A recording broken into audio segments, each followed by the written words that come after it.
Piedmont High School has had a lot of Instagram accounts pop up about like racial issues and sexual assault issues. And so there's been a couple accounts that have been like either anonymous submissions to the sexual assault account or like anecdotes from kids. And it's kind of been that call out culture of like, oh, like these people sexual assaulted me.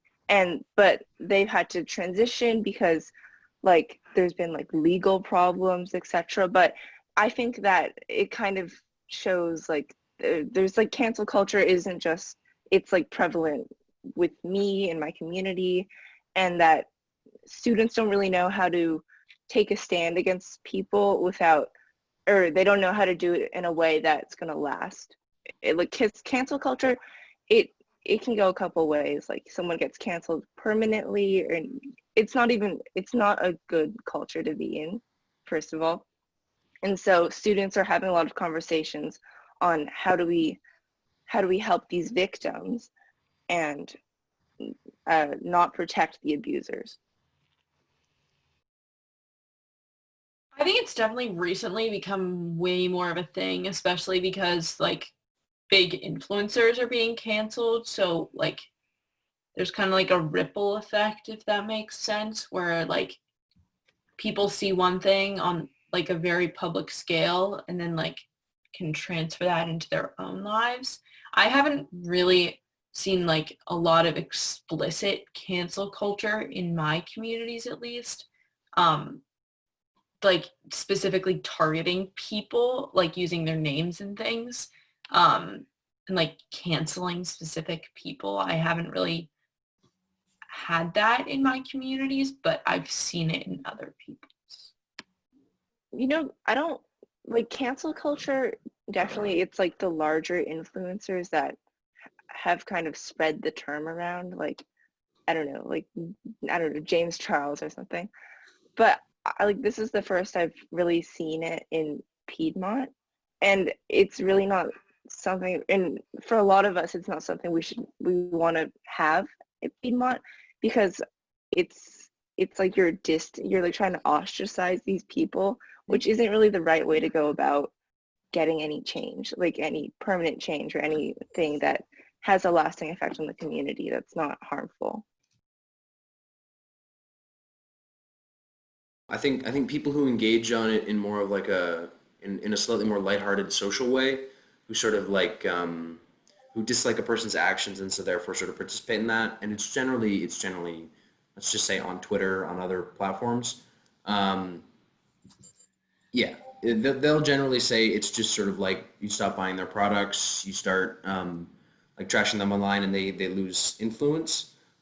People who are sort of concerned with social activism and social justice are probably more likely to refer to it as deplatforming someone, and just sort of removing their platform for speech by actively sort of in a vein similar to an online version of a boycott, and sort of like that connection, and like deplatforming someone whose speech is derogatory, whose speech is or has been hateful, and that sort of thing. And so like genuinely it does depend, because I see people getting canceled, for lack of a better word, for things that happened years ago that they apologized for or that they brought up independently, and that sort of thing. That I see less thoughtful discourse on whether they should be deplatformed. But for example, with the recent drama involving popular influencers who had a history of all sorts of horrendous levels of racism and among other things, and they were like the cancel culture around that was criticized, but in my personal opinion, that was closer to a deplatforming, and that.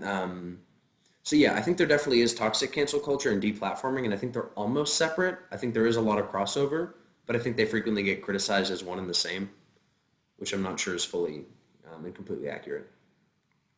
Well, also like on Twitter, I'm like not very well versed in Twitter at all, but I know that like blank is canceled is something that always comes up, or like cancel, like, or like blank is over party or something is like a common thing that's trending on Twitter a lot.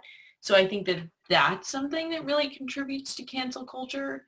But also I kind of like, I think there's valid reasons to like cancel someone, and there's also like not really valid reasons to cancel people. And like sometimes like it is people's job, and I think that's where it gets kind of like a little hazy, because even though they may seem like with these really big like influencers, like it is how they like survive, is that's their job. So I think that when people get canceled for very menial things, or not even like things that they have owned up to and like shown that they like are different, I think it's different than like someone who's like constantly done things that are not great.